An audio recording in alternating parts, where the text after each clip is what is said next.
शीघ्र आसुथिबा प्रभु जीशु ख्रीष्टଙ୍କ पवित्र बहुमूल्य नाम रे निर्मल खरा यूट्यूब चैनल रे पुनर्बार आपण समस्त को स्वागत करे। प्रतिदिन प्रति प्रभात रे निर्मल खरा यूट्यूब चैनल माध्यम रे आमे नुआ नुआ प्रसंग रे प्रभुंकर वाक्य आमे सुनुछु। प्रिय प्रभुंक लोक माने आछि मध्य परमेश्वर तांको वाक्य माध्यम रे आमान सहित कथावार्ता हेबा पई चाहंती। आजिर प्रसंगटी ए प्रकारटे, परमेश्वर काहींकी कथा कहती नहीं, मु परमेश्वर रब कहीं शुणी पारु नहीं। ए प्रसंग रे अल्प समय धरी आमे प्रभुंकर वाक्य को आमे शुणिबा। प्रिय माने आमान को परमेश्वर जीवित परमेश्वर, आमान को परमेश्वर कथा कहिबा परमेश्वर, जे आमान को कथा कहिबा पई मुख देइछंती, सेई परमेश्वरंकर मध्य मुख अछि। से बाइबल रो प्रत्येक समय रे विभिन्न भावरे से अपना लोकमानक सहित से कथा हेइछंती, अपना लोकमानंकु तांगर इच्छा योजना गुड़िक जनांती। मात्र परमेश्वर बाइबल रे अनेक स्थान रे देखिबे जे से कथा कहि नहांती, से नीरव हो जाइछंती।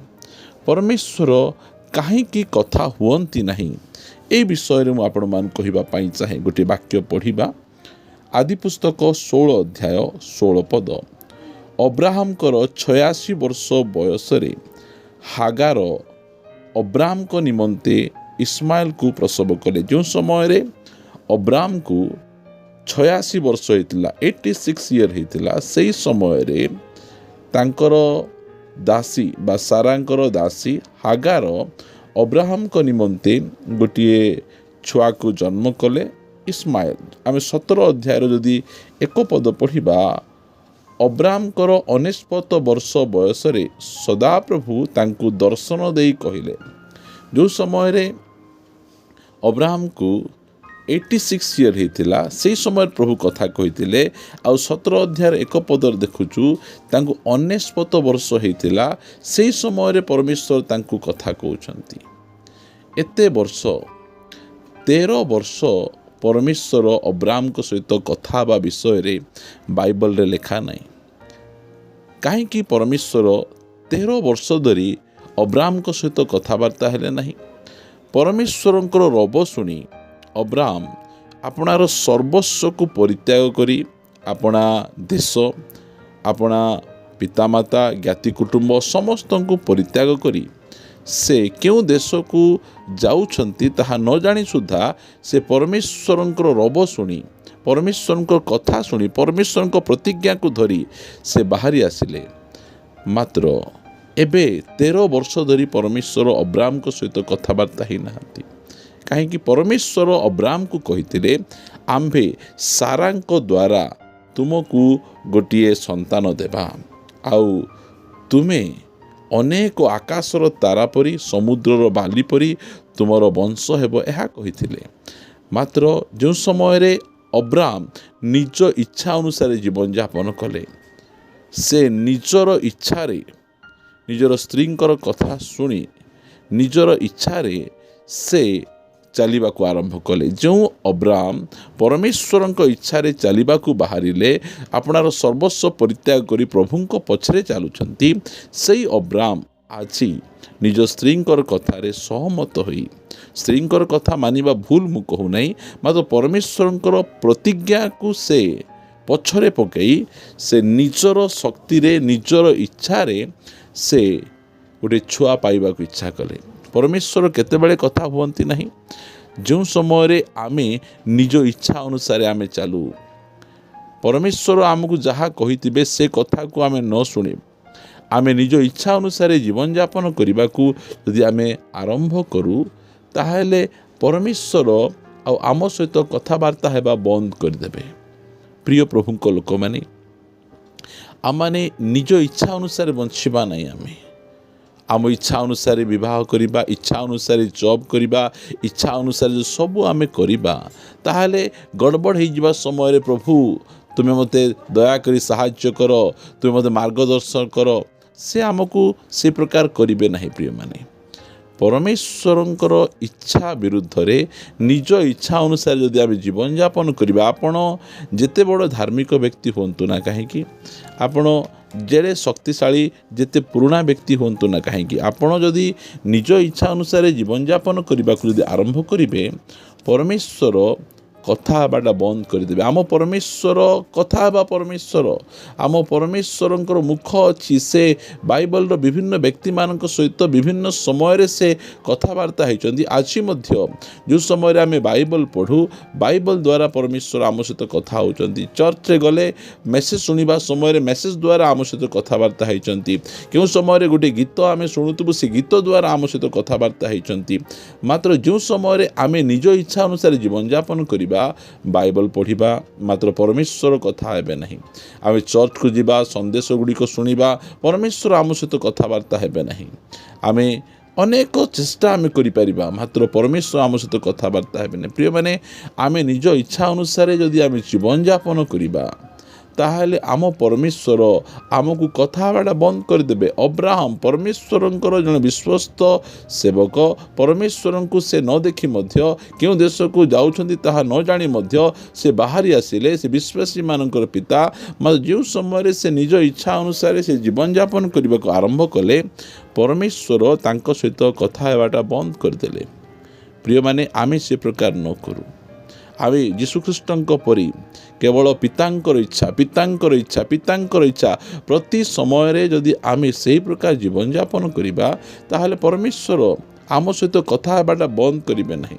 परमेश्वर रब को आम सब समय आम शुणी पारिबा। जो समय परमेश्वर आम सहित कथा हबाटा बंद करदेवे ताहले आम बहुत विपद पड़ जा। प्रिय प्रभु लोक मैंने आम जानू ये शेष दिन मानक आम बास करुचु। आ शेष दिन मानक जो पृथ्वी उपरे जगत उपरे जो दुर्भिक्ष आसवाई जाऊँगी ताहा आमोस 8 अध्याय 11 पद लिखागला। प्रभु सदा प्रभु कहती देख जो दिन आम्भे यही देश को दुर्भिक्ष प्रेरण करवा एपरी दिन आसुअछि ताहा अन्न किंवा जल पिपासर दुर्भिक्ष नुहे मात्र सदा प्रभुंकर वाक्य शुणिबार दुर्भिक्ष हेबो। प्रिय प्रभुंक लोक माने परमेश्वर गोटे दुर्भिक्ष प्रेरण करने जाउछंती। आ दुर्भिक्ष बहुत जगार पड़ सारानी कारण अनेक स्थान आ परमेश्वर कथा होना मनुष्य कथा होती। प्रिय माने यही प्रकार गोटे समय जो समय आमे निज इच्छा अनुसार आमे जीवन यापन करवा आमे परमेश्वर रब आ शुणी पारिबा सदा प्रभुंकर वाक्य आ शुणी पारिबा नहीं। आज जो स्थान रे जिबे आपण को आशीर्वाद कथा कहबे जो स्थान रे जिबे आपण को सुस्थतार कथा कहबे जो स्थान रे जिबे आपण मनोरंजन कथा कहबे मात्र परमेश्वरंकर रब आज मंडली रे सुना जाऊ नहीं। आज लोक माने बाइबल पढ़ले मध्य परमेश्वरंकर से रब को शुणी पारु नाहंती। न शुणी पारिबार कारण कौन निज इच्छा अनुसार जीवन यापन। अब्राहम निज इच्छा अनुसार जीवन यापन कले निजर इच्छा को निजर सुख अभिलाष को चेष्टा कले आउ से निजे परमेश्वर को प्रतिज्ञा को पछरे पकाई निज बल द्वारा से गोटे छुआ पाइबा से इच्छा कले। प्रिय प्रभु को लोक मैंने आपण को कहवाई चाहे निज इच्छा अनुसार जीवन यापन करंतु नहीं। जो निज इच्छा अनुसार जीवन यापन करेंगे ताहले लोक मैंने आपण सहित कथबार्ता हे लोक मैंने आपन को बारंबार फोन करें मात्र परमेश्वरंकर स्वर परमेश्वरंकर रब सदा प्रभुंकर वाक्य आपण शुणी पारे ना। जो आप सदा प्रभु वाक्य शुणे ना मनुष्यर वाक्य शुणे से समय आप भ्रांत हो। प्रिय माने यही प्रकार दुर्भिक्ष समय आमे बास करुछु। लिखा जाए आमोस 8 अध्याय 12 पदरे लोक माने एक समुद्र ठारू अन्य समुद्र पर्यंत और उत्तर दिगरु पूर्व दिग पर्यंत भ्रमण करिवे सेतेबेले सदा प्रभुंकर वाक्य अन्वेषण करिबा पई एणे तेणे दौड़िबे आउ ताहा पाइबे नहीं। 13 पद सही दिन सुंदरी कुमारीगण और युवक माने तृषारे मूर्छापन्न हेबे। ए युवा युवती माने ए शेष दिन मानकरे जो मंडली रे से माने प्रभुंक कथा कहूथिबा समय रे प्रभु कथा कहूथिबा समय रे से माने शुणले नहीं। आ जो समय रे शेष समय बास करुछु से माने निजर सुंदरता को देखुचंती निजर कैरियर को देखुचंती निजर बॉडी बिल्डिंग को देखुचंती मात्र परमेश्वर को वाक्य को ध्यान दो नहांती। ए प्रकार गोटे समय से मानक जीवन रे आसीबो से माने एक समुद्र ठारू आ गोटे समुद्र जाए धाइबे मात्र परमेश्वर को रब शुणी पारिबे नहीं मूर्छा हे जिबे से माने। प्रिय प्रभु को लोक माने समय थाउनु आमे परमेश्वरंकर इच्छा अनुसार आम जीवन यापन करवा कहवा प्रभु मो इच्छा नुहे तुम इच्छा सफल हो जदि आम से प्रकार जीवन यापन करवा दुनिया लोक आम सहित कथा हो न पारती दुनिया लोकर स्वर आम शुणी न पारू मात्र परमेश्वर प्रति मुहूर्त प्रति समय से आम सहित कथबार्ता हे प्रिय प्रभु लोक मैंने परमेश्वर कथा परमेश्वर से कहले जार कान अच्छी से शुणु से आमको कहवा परमेश्वर अटंती से आम सदा सर्वदा परमेश्वरंकर रब शुणिबार जदि अच्छी ताहले निज इच्छा अनुसार जीवन यापन जदि करवा परमेश्वर आम सहित कथबार्ता हेबेने आज अनुताप करवा आज प्रभु को कहवा प्रभु मु अनेक दिन धरी मो निज इच्छा अनुसार मु जीवन यापन करिछि मात्र वर्तमान तुम इच्छा बंचापी चाहूँगी तुम इच्छा अनुसार चलवाई चाहूँगी परमेश्वर कथा हे आपण वाक्य पढ़ा समय